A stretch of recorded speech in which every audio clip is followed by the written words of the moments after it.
Warahmatullahi wabarakatuh.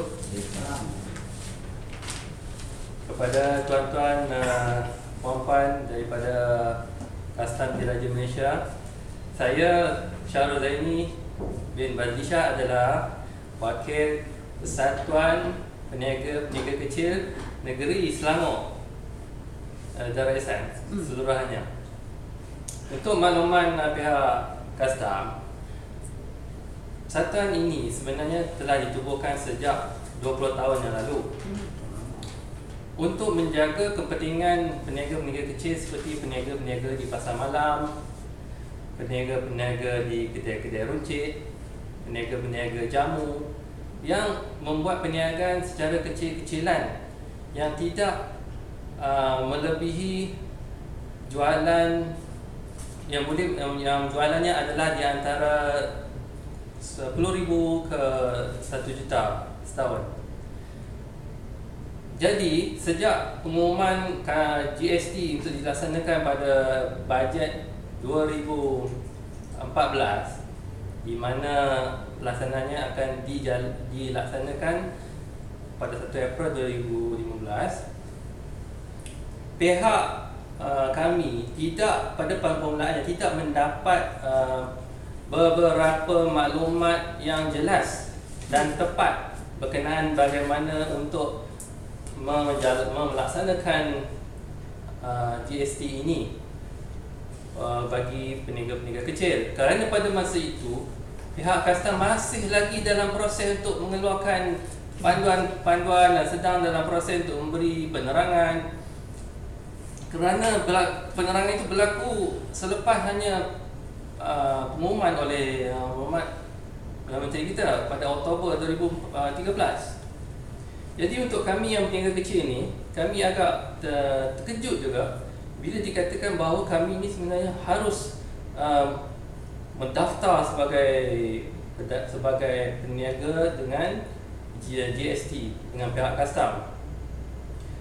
Walau bagaimanapun, sepanjang 11 tahun ataupun 13 bulan yang lepas, kami berjaya sedikit menghadiri beberapa seminar, taklimat, program-program kesedaran oleh pihak Kastam.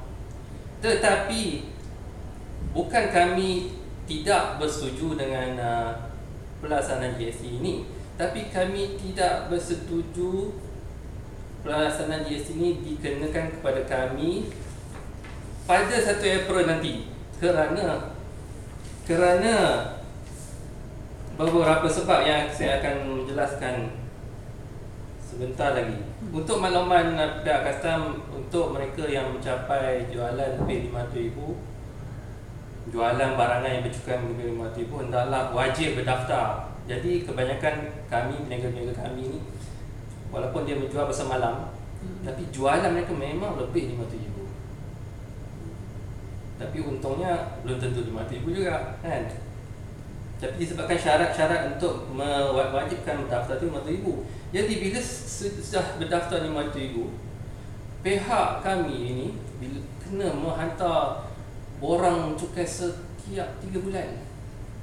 Sebelum itu, kami kena membuat akaun tiap-tiap bulan supaya kami dapat mengira berapa jumlah cukai yang dikenakan, berapa cukai yang harus dikenakan kepada pelanggan kami. Jadi kami sebenarnya tidak membantah pelaksanaan GST ini, tapi kami membantah dengan izin timing, masa yang diberikan itu terlalu pendek dan terlalu kelang kabut.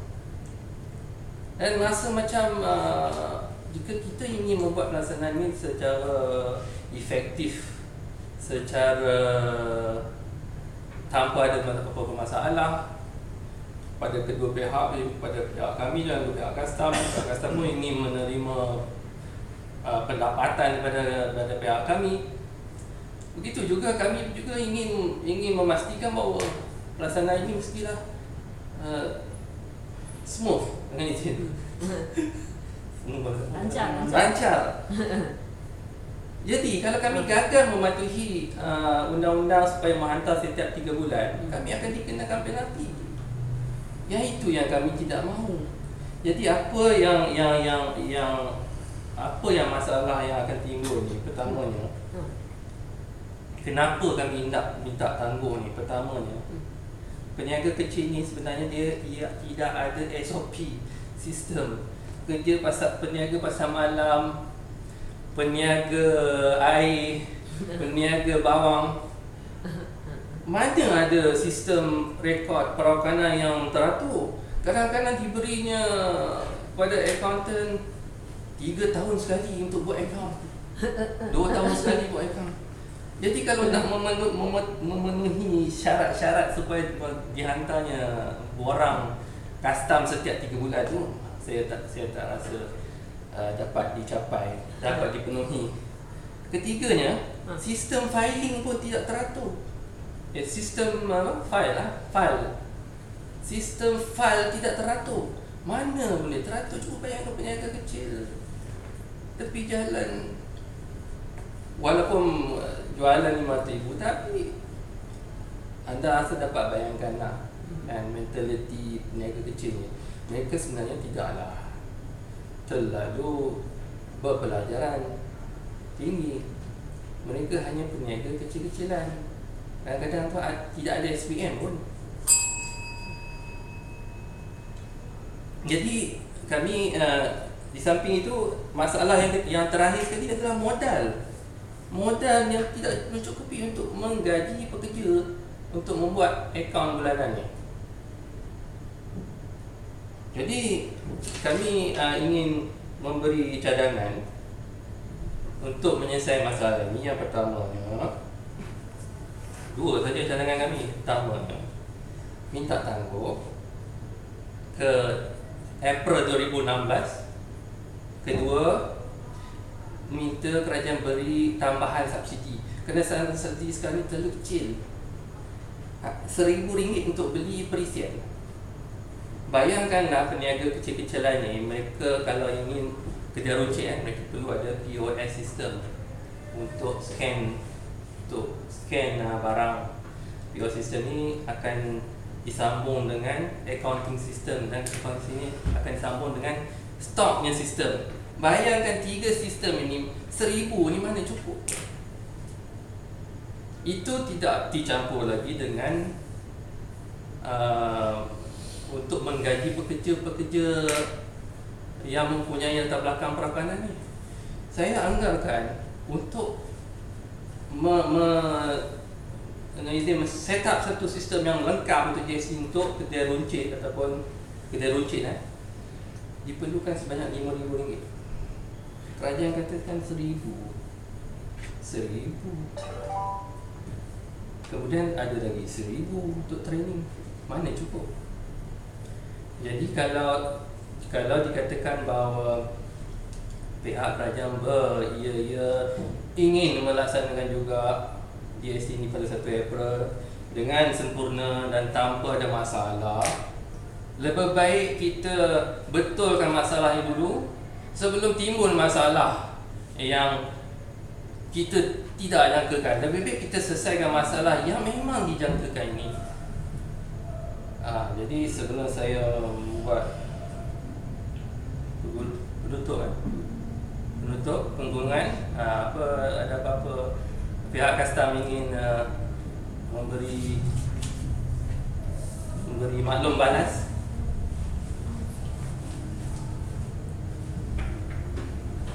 Tentang penambahan tempoh penguatkuasaan, bagi kami maknanya sesuatu polisi ataupun ketetapan itu mesti bermula.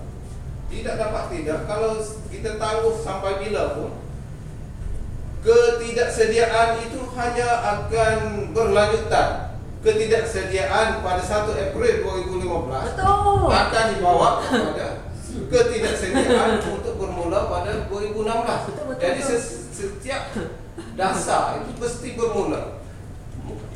Masalah itu mungkin pada permulaan. Jadi permulaan mesti dikuatkuasakan. Terima kasih kepada Ketua Mengarah. Saya sebenarnya seperti yang saya cakap tadi, GST ni baru diluluskan di Parlimen pada April, digazetkan di Parlimen, diluluskan sebagai undang-undang pada Julai 2014. Pengumuman tentang GST ini diumumkan pada bajet 2014. Proses memberi seminar, awareness program dan sebagainya hanya berjalan rancak selepas pengumuman tersebut. Dan tak semua industri-industri yang custom dapat cover setakat ini.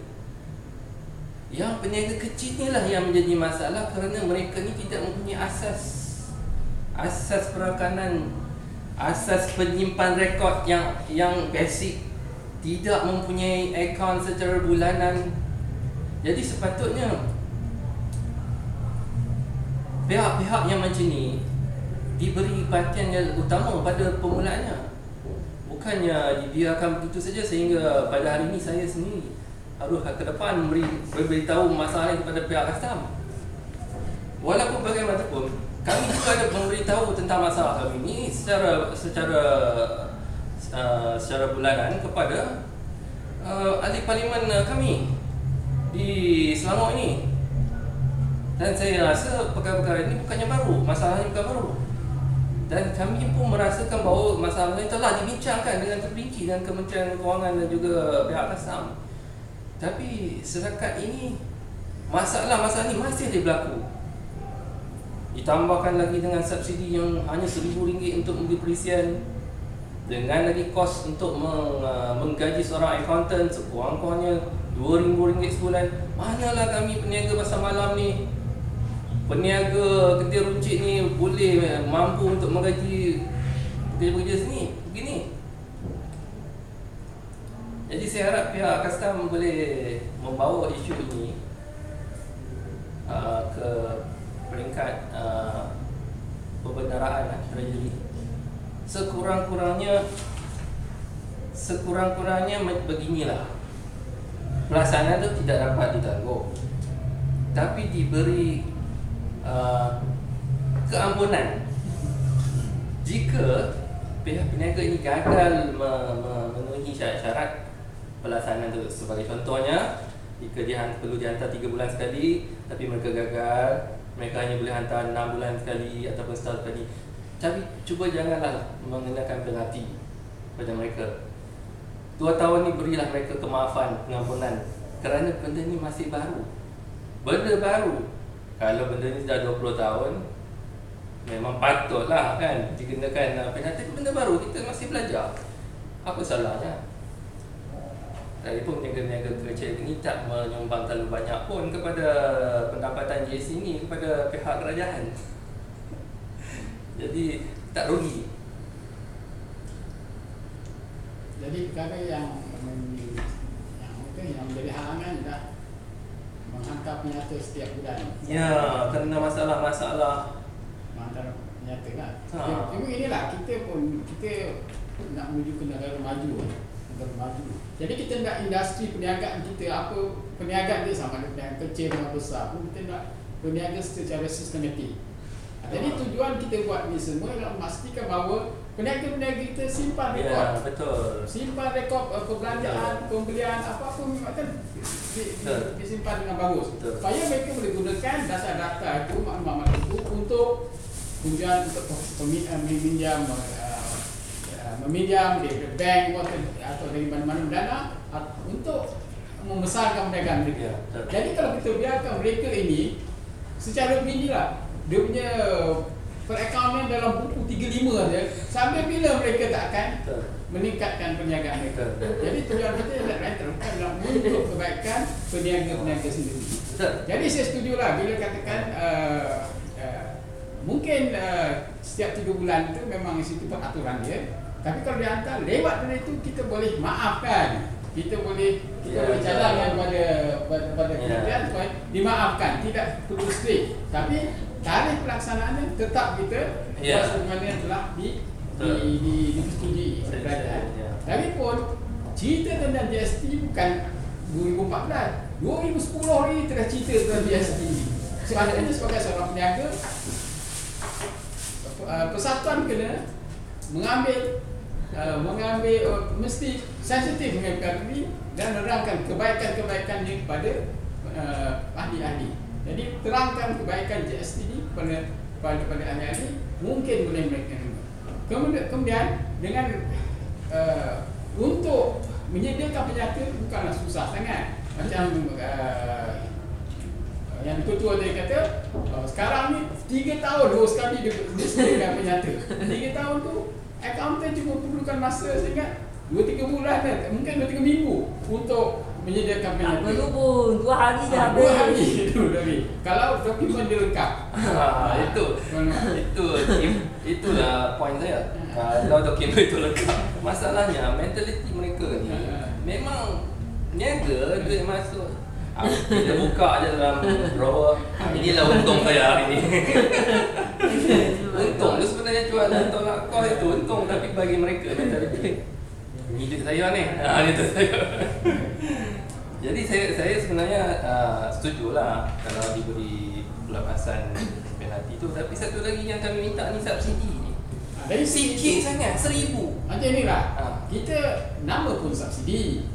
Kalau kita bagi 5,000 tu bukan subsidi, itu bagi percuma.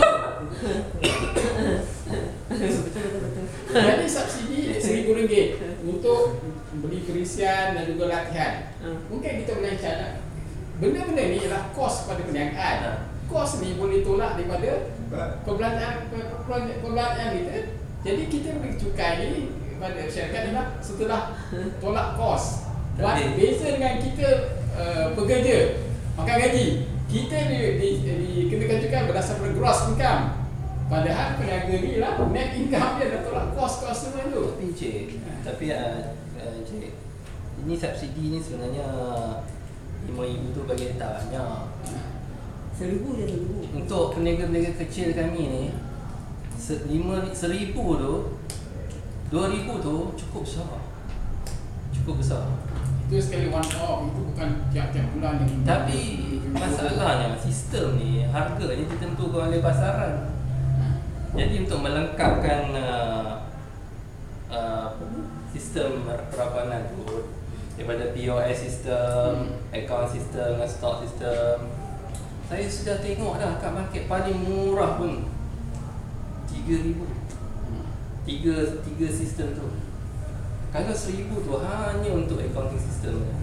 Tapi kalau POS tak ada, ni tak ada, apalah kesalahannya kalau kerajaan bagi. Lagipun ini one off kan, one off. Lagipun pihak kami ni tukang kutip cukai bagi pihak kerajaan saja. Sebagai contohnya kalau kami kutip RM1,000, kami bagi kepada kerajaan RM1,000. Tengah-tengah tak dapat kami tau. Kalau kami dapat komisen tak apalah kan. Jadi saya harap pihak penolong pengarah atau pengarah yang lain cubalah bangkit, walaupun tak popular dengan idea ni, tapi bagi kami peniaga kecil, impactnya cukup besar, kesannya cukup besar. Bukan kami tak mau menyokong polisi kerajaan, tapi kami nak menyokong lah ni kan. Kami nak buat teratur yang mungkin, tidak ada masalah, dan kalau boleh kami akan menghantar borang tu setiap 3 bulan tanpa gagal. Okey, saya rasa setakat itu sajalah saya punya sesi pertanyaan. Terima kasih.